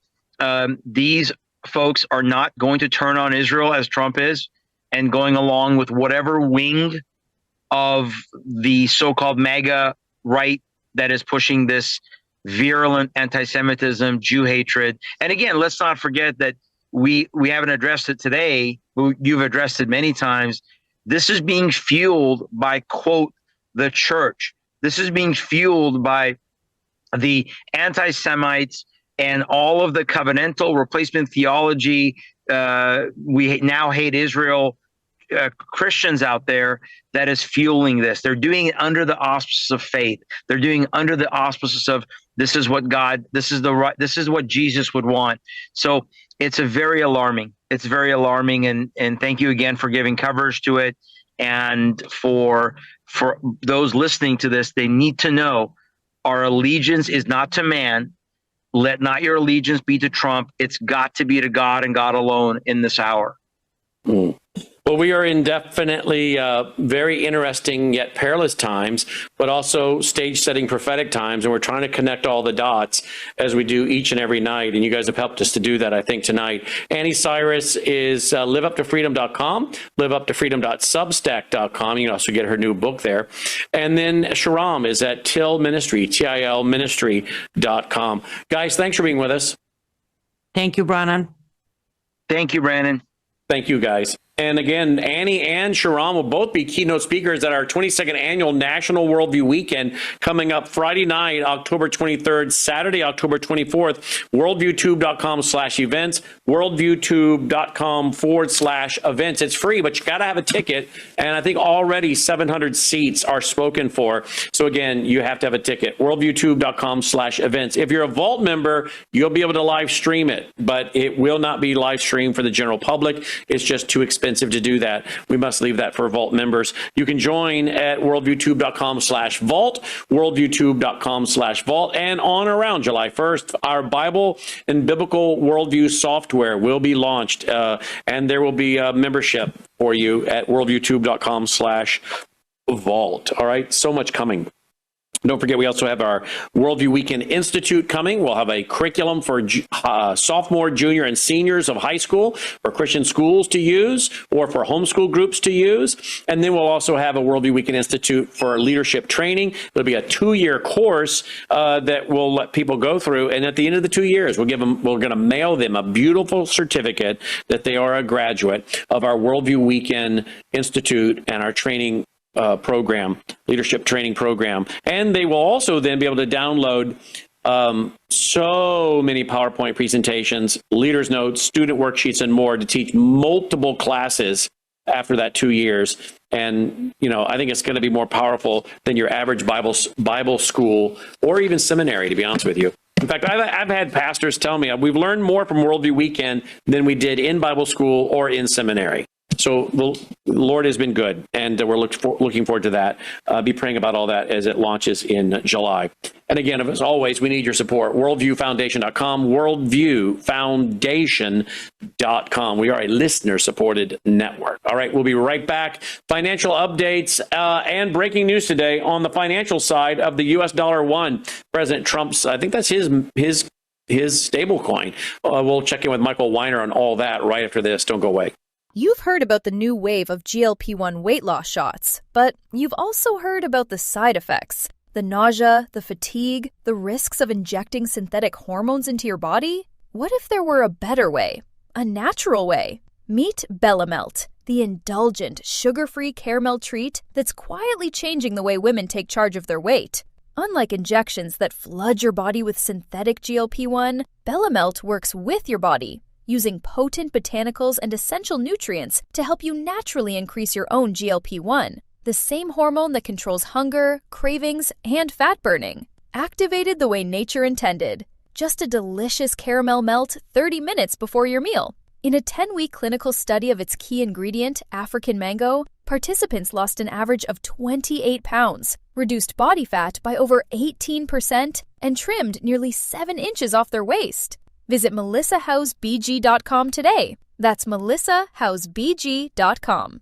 These statements have not been evaluated by the FDA. This product is not intended to diagnose, treat, cure, or prevent any disease. Individual results may vary.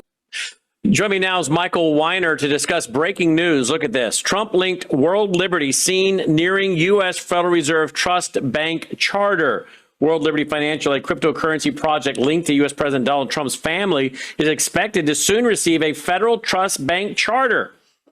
The block reported on Tuesday. It said OCC head Jonathan Gould plans to announce a decision, with 2 former OCC staffers saying approval is nearly certain. The charter would let World Liberty issue and redeem its U.S. dollar one stablecoin and offer custody and settlement under a single federal regime. Wow. What does all this mean? That and more. Now that the Iran deal is, well, digitally been signed, now they're rushing to get it done formally, I guess. We'll see where all this goes. Joining me to discuss all this is Michael Weiner. Michael, welcome back. We've been talking about the U.S. dollar one, the Trump family, for a long time. What does this mean if it receives a federal trust bank charter? What does that mean? That means that they'll be able to act as a fiduciary with your money. And they'll be able to convert dollars into whatever their coinage or whatever they are offering at their bank. So it's like, you picture it very simply put. You go into the bank, you deposit money, you get a little bank book, and that's your savings account. With this bank, you're going to put money in, and they're going to give you whatever they are in their type of currency, which is all digital, and the Trump currency coins, et cetera. And it goes along with the whole agenda of what's coming on the end of the year, which is a digitizing of our financial system. Trump said, and we said it on television, Brandon, last week, he said that I am going, the best way to deal with the $40 trillion debt is through cryptocurrencies. Well, hello to this, right after they announced this. So here's the solution. So he now has thrown himself and his people into the mix between the Coinbase people, between the crypto people, between the digital banking people, between the federal government talking and the Federal Reserve talking about stable coins. And now we've got this. So the reality is they're cooking dinner. And when they get done with this, how they figure this mess out, and it is a mess, we're dinner. We've got nothing to say in this matter. We're just going to be told what happens, and that's it. And that's why we talk about protection, because your currency is going to change. This is part of the plan, and it's not years away. It's months away. And that's what we talk about protection, and that's what we've been harping on since the Genius Act signed last July, Brandon. We warned about this situation at that time. We mentioned at that time about the Trump family starting to get into cryptos. We warned about the fact of what's going on in everything in all these shows. And if people take time, and if they're a member of the vault, they should be, and if they're not, they should literally play what we said. This is exactly what's happening right now. This is empowering them to become a pseudo bank. And we are the literally the food or the fodder that's going to be used in this, and we've got no say so. We're just all sitting here, and somebody's going to say to you, well, Mr. Smith, you had $10 million in the bank, but guess what? Now you have, $2 million. What are you going to do about it? Who are you going to sue? Nothing. Nothing. That's what happened in 33. This is a repeat. That's what happened in 71. It's a repeat. And tune in. So we talked today on radio and television at 1 o'clock Central with Patrick Wood and Courtney Turner. If the midterms don't go Trump's way and he loses the House and the Senate, or he has enough rhino senators, he could be looking at impeachment on so many issues related to things like this, the War Powers Act, and so much more. Do you feel that the president has and his family have conflicts of interest here? Absolutely. Absolutely. It's just if he was smart, he'd go into it after he was out of office. That's the way to do it. But this is a mix going on. It's just like Roosevelt, who enriched the Kennedy family during 33 and enriched the Rockefellers and made Standard Oil the biggest oil company in the country. They all enriched themselves. And that's what's going on in here. And I absolutely believe he should have waited, but it's too late. He made that perfectly clear going all the way back to the Genius Act, and before. He made it clear when he went to the crypto conference that they had, and he made it clear on a week ago Monday when he said the only solution to the debt is cryptocurrency. Well, what does that mean? In simplest terms, it means changing your money. It doesn't mean we're going to give you something. It means we're going to take you something. And as far as the year end with these elections, I think they're not going to get him out of office, but we're going to spend 2 years of impeachment. It'll be a total mess.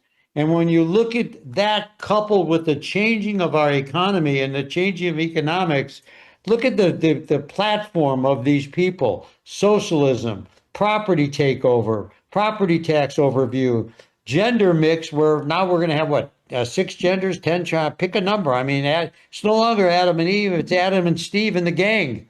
I mean, it's ridiculous. And then they have their woke mentality, open borders.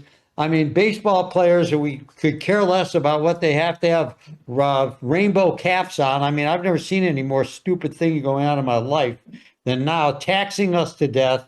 They will push for rights for illegal aliens. They'll try to override Trump's vetoes. That's where they can sit back and get rid of the situation in the Senate and get rid of the ability for them to have any of the... and of course, they're going to stack the court. They're going to try to stack the Supreme Court. They'll do all that. And look what they've done in Venezuela. Look what they've done in Brazil. You now have basically in Mexico a narco state. I think she's basically, in my opinion, Scheinbaum down there in Mexico is, I think, basically a communist. People ought to be thinking about protecting their wealth, protecting their life savings, whatever that is, if that's 10,000 or 200,000 or whatever it is, that's your wealth. Okay. And I don't give financial advice, I give financial opinion.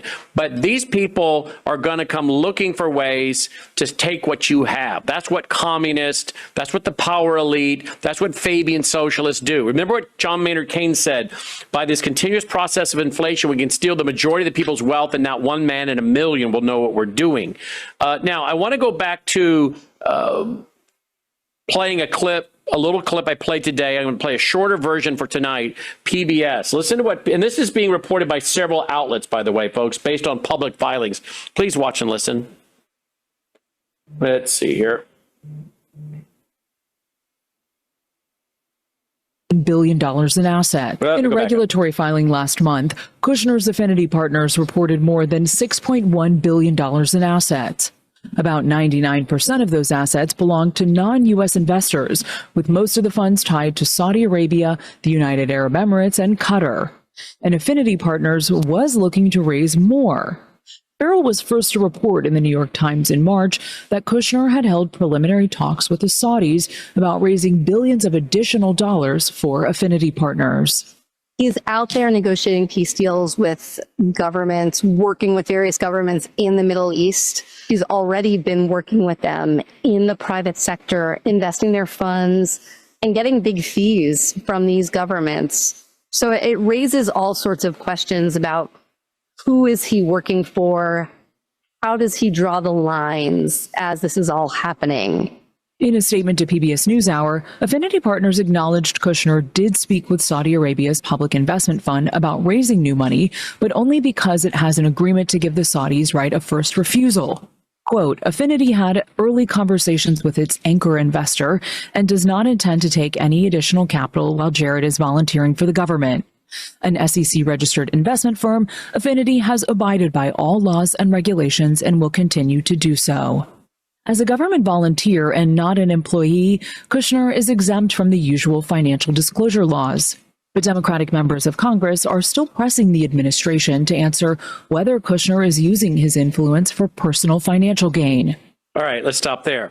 So, I mean, there's so much here with this Trump family. And again, I would think they'd be scared after what the Democrats have done to them over the years, but they don't seem to have a whole lot of fear. Maybe there's the plan for a bunch of pardons and pardon himself and everybody else on the way out the door. I don't know. I have no idea. I just know that I wanted President Trump to be successful for the country.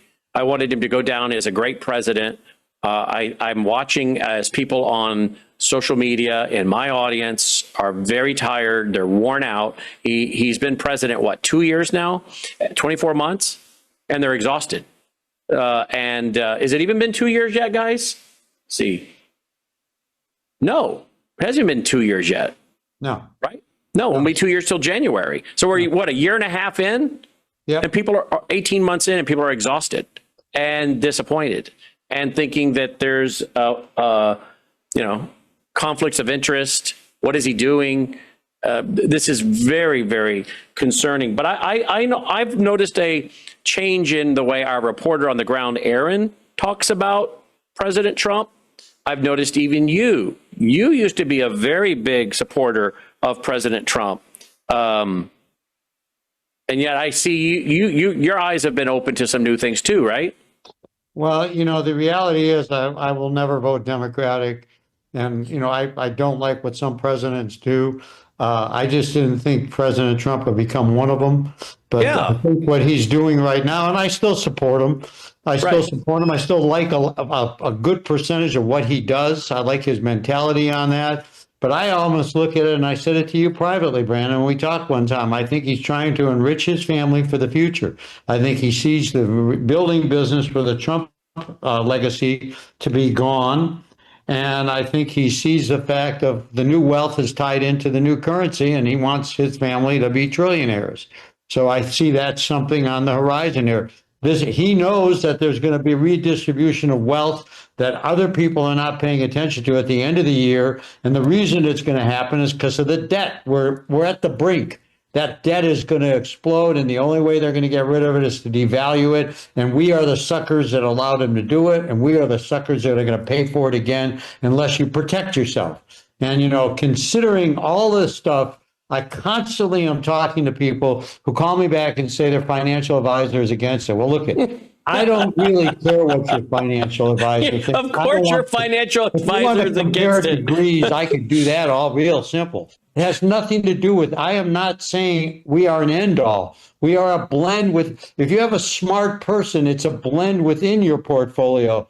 But what's really important is to understand the fact that when you're over 60 years of age, and I'm saying this to you as somebody who's been in financial services for 46 years, you are not risk takers. You are risk adverse. You should not be in investments where you can have risk. You should be in the lowest risk you should be in, and I could discuss it with you anytime you want. But one of the ways you protect whatever risk you have is by having gold in your portfolios. That is why central banks do it. But getting back to this right now, listening to what you have mentioned, what the big thing, the key thing that every American should have caught by the Democrats is when Mamdani, who's now one of the big players in the Democratic Party, said a week ago that I am prepared to take over private property for the state, for the city, if I think people are not handling it right. What's next? That's what the socialists do. They want to take over your money, your assets, your retirement things, and that he just laid it out for you. That was a secret gel right in there of telling you that their agenda is to take over your life. And if you don't like it, there's nothing you can do about it. And that's pretty much what he said when he said that if you're running an apartment building in New York and we don't think you're running it right, we're going to take it. Excuse me? You're going to take it? And you're sitting there as a building owner. Why would you have it? And it's literally a connection to everything. And if you don't pay attention to that statement, mark my words, tomorrow being 6 months from now, you will see them. They will have made moves on that. And if they get into power, this new socialist Democrats, Brandon, they're going to turn around, not only try to change the money, which they will do because Roosevelt did, but they'll figure out every way possible to take over retirement plans, which is why Reagan created precious metals IRAs to protect you, thank goodness. And they're going to try to take over bank dollars. They're going to try to tell you how to run your business. If you have an electric car, good luck with that, because they can turn off through software your ability to drive. If they don't like where you're going, you could be the car will turn around and go somewhere else. And you won't even be able to control it. I mean, that's the idea of some people catching on to total electric car situation. Yeah, look at this headline from Fox. Summer sticker shock. The 14% burger tax hitting your backyard barbecue this weekend. Total costs are up 2.4% year over year, with beef taking the biggest hit on the meat tray. That's published on June 13th. Let's go to another headline. This will cause the price of gold to surge for the next 12 months. King World News. What are they saying? Break it down for me. What are they saying will be the big issue? Well, the straight relief and all the activities that have gone on within there has caused the banking system to be able to put out a lot of the gold that they were holding in their central banks as a means of having a real currency that the Middle Eastern nations would work with. Some of these people are trying to work with ETFs, but exchange traded funds are nothing more than paper. And the Saudis and the Kuwaitis and the Qatar and United Arab, they don't want paper. So they're demanding gold. Now the central banks and the BRICS nations, which are the Chinese group, have gone through a huge amount of gold, paying and dealing with this situation right now. That's why Trump said yesterday at the G7, I did what I did to avoid a global depression. Well, the central banks now are buying gold, and the demand is starting to get way up. I said, Brandon, on the show, when this thing got signed, that gold would start immediately going up, and it already went up $300 in just a few days. I said it's going to gain back what it lost, and I said it to you privately before September 1st, it'll be back at $5,200 or more. Year end, $6,200 is not changing, ladies and gentlemen. You want me to change my view? No way, I'm not. $5,200, you had $300 in 3 days. So let's say you had 10 days, that's $3,000. I mean, seriously, I'm not concerned. I'm just saying to people, that's showing you the strength of gold, because these people realize another thing, that the digital world is coming into play, and they want a hard, tangible, fungible asset in their possession. That's even why the crypto guys are running around saying they want to own some gold, because the digital Bitcoin said we ought to own some gold. Why? Because they want to be able to say we've got more behind us than just smoke and mirrors. So this is a huge move that we talked about before. This is a restructuring and a regaining of the gold that had been taken. And and the Chinese are the biggest players at the table. They want the gold. Then you had Trump 10 days ago turning around. He says, now we must go in and audit Fort Knox and get it done, because he knows that if we claim to be the largest holders of gold in the world, yet we've never substantiated it since 1967. Wow. All right. Now, President Trump today, talking about oil prices, whatnot, has said this at the G20, at the G7. And what's really interesting the last 48 hours has been the body language of Marco Rubio. I don't think he's on board with any of this. He may be fearing his presidential aspirations are going down in flames, but we'll see. Here we go. Watch and listen. I'm going to get bad press. I know that. Now, if I did the opposite. If I went out and continued to bomb them for another 4, just bomb the hell out of them, I'd get bad press on that. No, there's nothing I can do. But what this does is it allows the ships to go. If we keep bombing, those ships won't be going. And you're talking about $500, $600, $700 million a day. It's a lot of money. A lot of money. That's why the world is okay. It's liquid. It's fine. Also, we run out of reserves in about 4 weeks. You know, there are reserves all over the world, and we would really run out. And there'll be a time when you wouldn't be able to get it. And you want to see bedlam? So for all those so-called geniuses that want to show me how smart they are, ask them, why didn't they blow up General Soleimani? Ask that of the general and a couple of other people that I like very much, but boy, are they wrong. Go ahead. So about 4 weeks, I guess what people are taking, about 4 weeks, you know, there are reserves all over the world. We would really run out, and then you'd see bedlam. So that is President Trump. There you go. Let's see. My only question is, why at the beginning of this war, knowing this was going to happen, did they not take over the Strait of Hormuz immediately? I don't think they could. As we were covering, they had all these mines, they had all these missiles, launching systems in the mountains. They couldn't. Then that's, you know, President Trump, wasn't it Israel he told, or someone, he said, go in there and take it. We've done all the hard work. Go in there and just take it. Just take it. Remember that? That?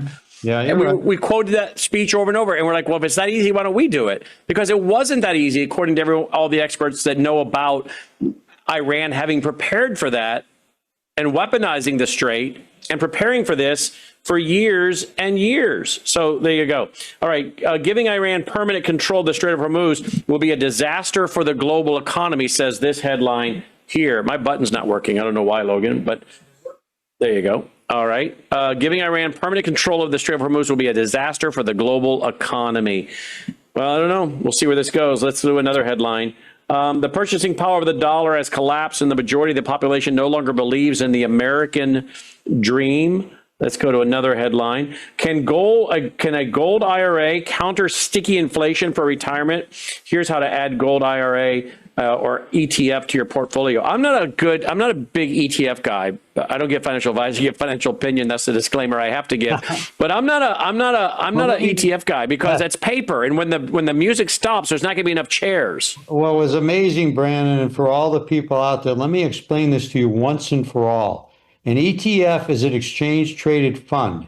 You have a company that buys a multitude of various different gold holdings, either through funds, mutual funds, or various different means, and declares this as something that you are somebody that owns some shares within that fund. You don't own gold, you own shares in a fund that bets on the price every single day. Gold could come up in value and your fund could do nothing. If there's a collapse economically, your fund is bye-bye. Gold is not. You could take your fund paperwork and put it in a ship, and I'll put gold in my ship. We'll sink them both, and we'll see who people go after to get when they sink, because they're not going after your ETF paperwork. That'll be gone anyways.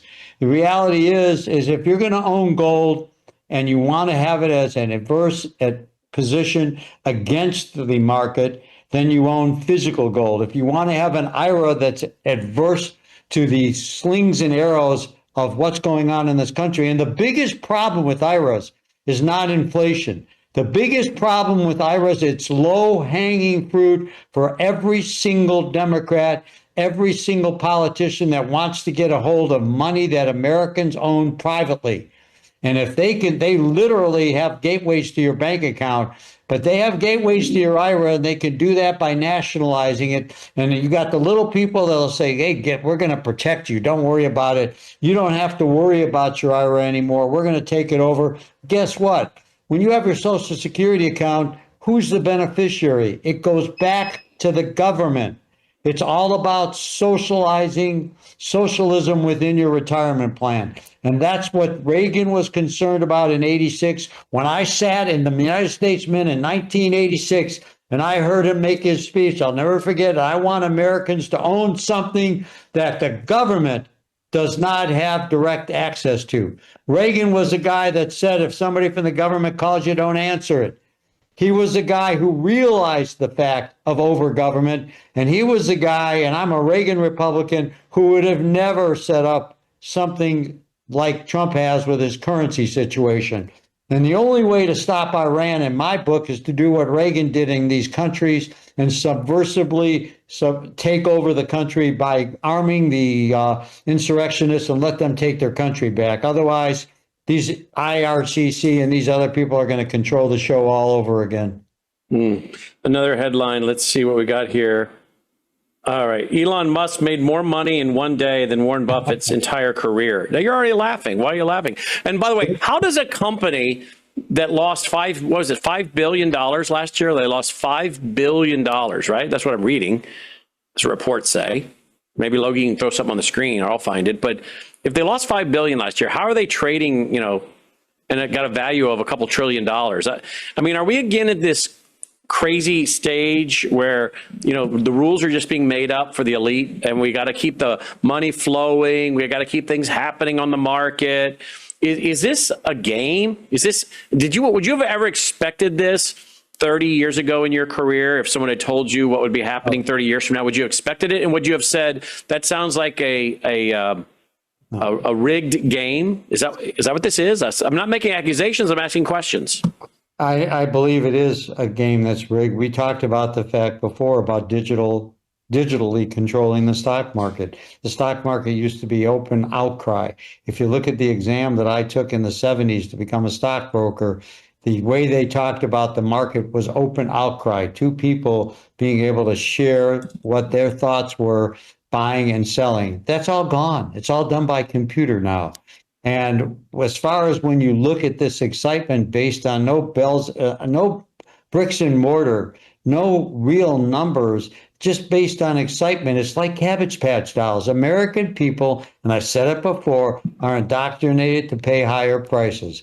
When gold was cheap 2 weeks ago, and I said to jump on it, I'll get a lot more calls now. Reality is that it's excitement, it's drama, it's like a TV show, and they're all jumping on it and jumping on the bandwagon. And I'm sure that SpaceX will go up in value because of, not necessarily because it makes money, because of the fact of excitement. And that's happened to a lot of things. And the key example of something like that we lived through historically was when AOL started. For all those people who remember Steve Case and AOL, when it started years ago in the 90s, he built it up huge, and all of a sudden, it just was this huge offering, and its stock value was ridiculous, based on nothing. And guess what they did? AOL bought Time Warner, and they bought Time Warner, but changed the name to AOL for about 2 months, because finally people were smart back then. They said, "What the heck happened here? They don't have any money. They're worthless." And all of a sudden, AOL was thrown out. The whole deal was tossed aside. Time Warner came back. Gerald Levin, who was the president of Time Warner, who made $160 million on that whole deal, he disappeared. Case disappeared with his $500 million. The other guy who was involved with AOL disappeared. And what were we left with? Nothing. So, SpaceX is not a nothing deal. Elon Musk is a smart man. But this overvaluation is all part of hysteria, not of common sense. Well, there's the headline. SpaceX lost nearly $5 billion last year. So why is it worth more than Walmart? Why is it? It's very simple. It's called hysteria. People are all betting. They want to. It's like going to Vegas. But who puts the valuation on this? Okay, who decides the valuation? The fund managers. And this how can they get away with that legally? I mean, aren't there strict rules for valuation and how you do it and what you say? I mean, how does a company lose its $5 billion end up with a valuation of what was it? How much? Does anyone know? How much was it offered valuation at? Well, 1.8 trillion. 1.8 trillion. IPO valuation of 1.8 trillion. The Gap raises hard questions about whether SpaceX stock is overpriced. Reality is, again, it goes back to the people, and right now, we don't even have all the funds available that are going to be trading in this. It's a slow process, of getting them approved where they can all start buying it and doing ETFs and the rest. So I would expect for SpaceX to go up some more. I know some of you want to wheel and deal. Good luck with that. When you play, I have one comment to people who invest. When you play, you pay. So be smart enough with your money. If you're doing something like this is risk. Remember, it's risk. To me, if you do that, you'll be all right. But if you don't, you're going to take a hit. This is all, a situation where the market's going to puff itself up for a while and then it'll draw back. I think SpaceX does some good things, but I think the company is literally a growing concern. It's not something that is Walmart with bricks and mortar. It's not something that is Microsoft or Apple with bricks and mortar, et cetera, and in history. It's not there yet, but they're already getting us ready for Anthropic. They're getting us ready for ChatGPT and AI, their big offerings, which are also going to happen. And they'll have the same excitement because it's one little secret word. It's called greed. And what do these people that are in their 60s and higher think they're going to do if there's a 30, 40, 50% correction in the market? I mean, they're going to be returned to being greeters at Walmart or go to be greeters at Walmart like we saw in 2008. Exactly. I mean, there won't be jobs at McDonald's for them because that's all being replaced by AI. We just saw, was it Little Caesars? There's people in the back making pizza, but everything else is you show up and get it through a sliding door or whatever. It's all automated. I mean, what are older people going to go do to put food on the table if 40, 50% of their net worth is just wiped out? You're absolutely right. And the reality is, and I say this to people all the time, I want to know what you have coming in that you can cover your monthly nut and live comfortably. If you're living comfortably right now, if you have money coming in, your life is good. Why do you need to wheel and deal? You don't need to wheel and deal. I know your broker, your financial person will call you up and blow in your ear. Oh, it's going to be the greatest thing. You're going to get wonderful. Do you need to do that? I said at the beginning, be risk adverse. When you go into anything that is based upon high risk, which includes mutual funds, you are at high risk.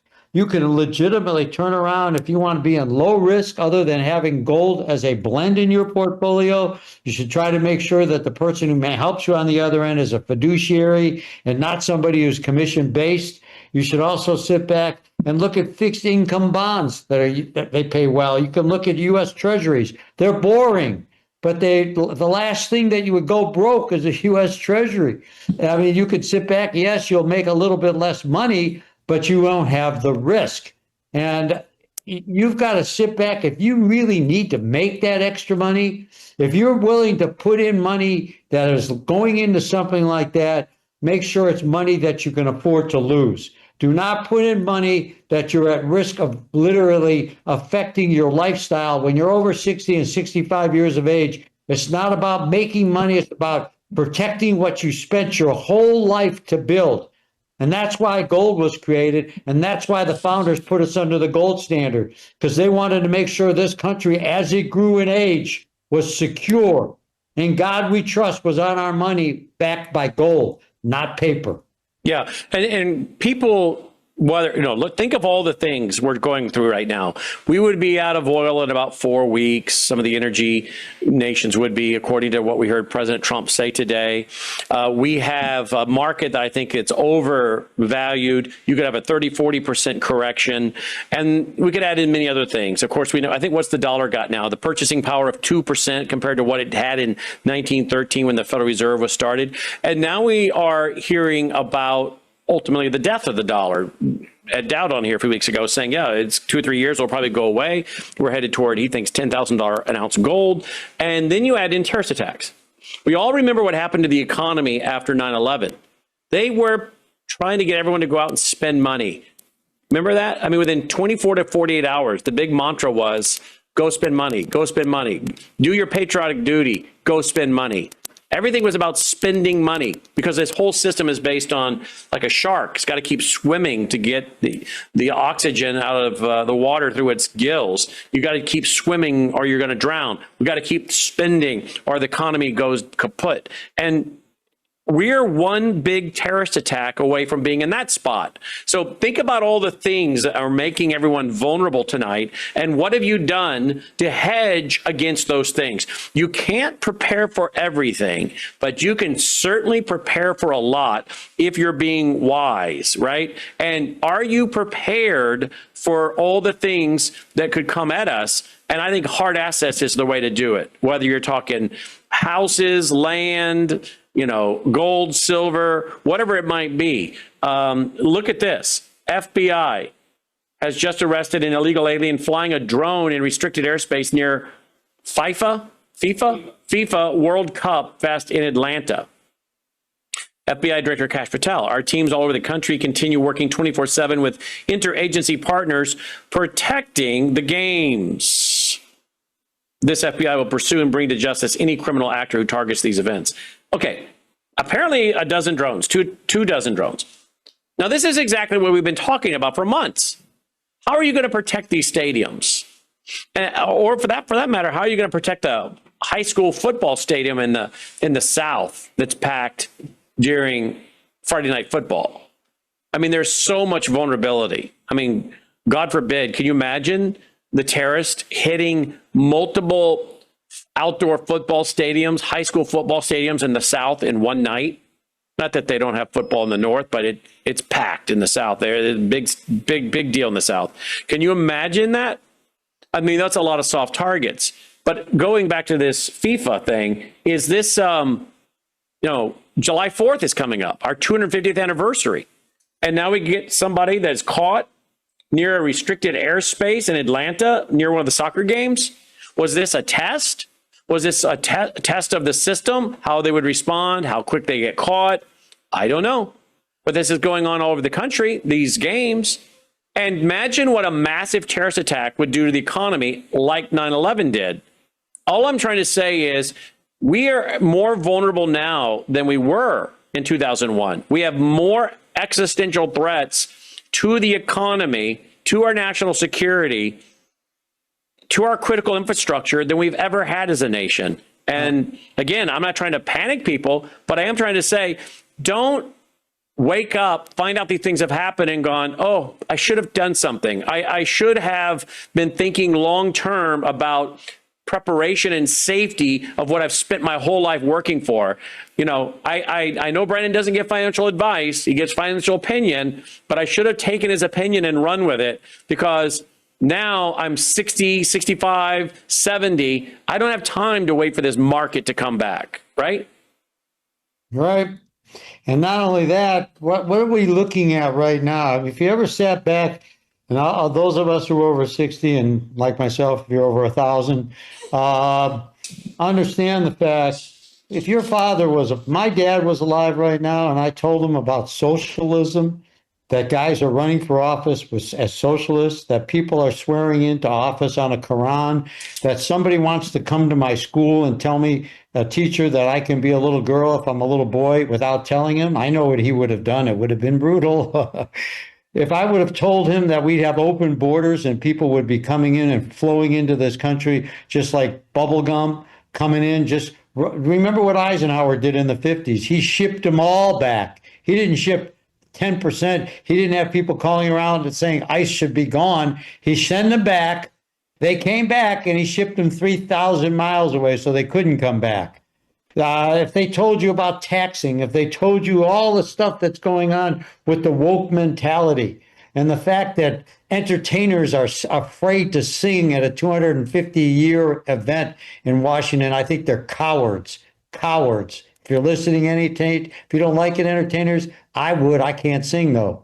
At the end of the day, overtime, overtaking personal property, all of the things we look at right now, people are afraid to talk to each other because they're upset that Donald Trump is deranged syndrome. Look, I didn't like a lot of presidents. I said it before. That didn't mean I went nuts about it. I mean, you just vote them out. That's all.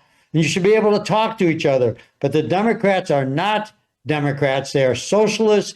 They don't like the country. They don't want to have literally two more or three more people in the Supreme Court. They don't want two more states. They want a constitutional convention, rewrite the Constitution, and change this from a republic to a Democrat socialist nation. And that's what you have right now in California. If you don't, it's the old story. If you don't like the vote, stick around a week. We'll have something. We'll get. Yeah, and wait till they come after your retirement. In closing, wait till they come after your IRA and all these other assets. Right? Lowest hanging fruit. We can help you with that, but if you don't pay attention to where your IRA is, and a lot of people, thank goodness, are starting to, it's the number one roadmap for the government to grab initially. Don't think your bank account is, because it isn't. They got to go through little extra steps for that. They'll get it, but they literally have an exact roadmap to where it is, and they want it. That's what went on in Europe, and that's why they're the walking zombies that they are in Europe, because they're already socialists right now. I'm done. I'm done. Yep, there you go. There you go. Get your free pack at no obligation, worldviewgold.com, worldviewgold.com, or 1-877-864-1072, 1-877-864-1072. Schedule a private conversation with Michael Weiner, who is on the phone nonstop. He is. 1-877-864-1072, 1-877-864-1072, or fill out the information and get the free pack at worldviewgold.com. Dolly is sound asleep, but she says hello. Well, Dolly and me are going to take a picture at the event in Waukesha, and then we're you're going to meet her. We're going to show everybody. Dolly and I are going to take a picture and offer it to people of Dolly and I together. We're going to have that. We're gonna have it, and we're gonna show it to everybody when we get back on the air after that big event, October 23 and 24. You got it. Good night. All right.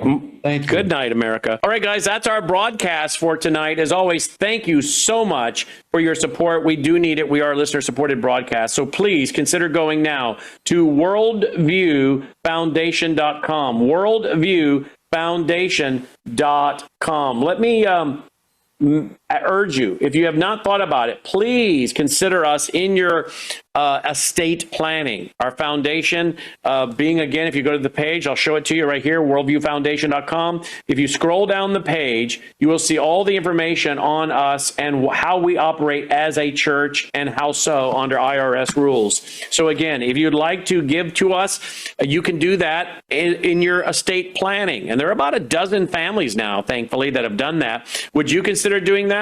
Go to worldviewfoundation.com, find out about that. And then all you have to do is call or text Melissa at 901-825-0652. You can ask for our official mailing address and our EIN number as the foundation, and give that to your estate planner, your attorney, your estate planner, and think about us, if you would please, in your estate plans, continuing to pass on a biblical legacy, a biblical worldview legacy.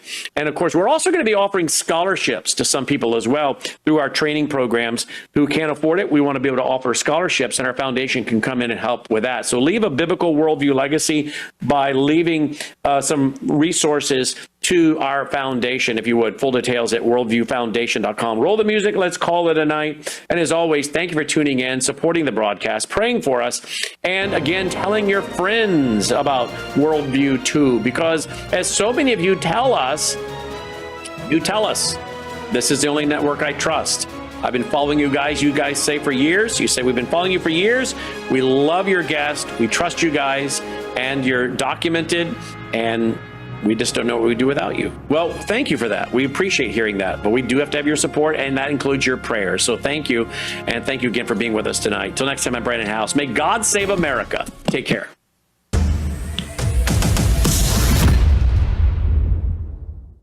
You're watching Worldview 2, built on the 35 years of Worldview books, documentaries, research, high-profile interviews, and the radio and television broadcasts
economy, education, work, responsibility.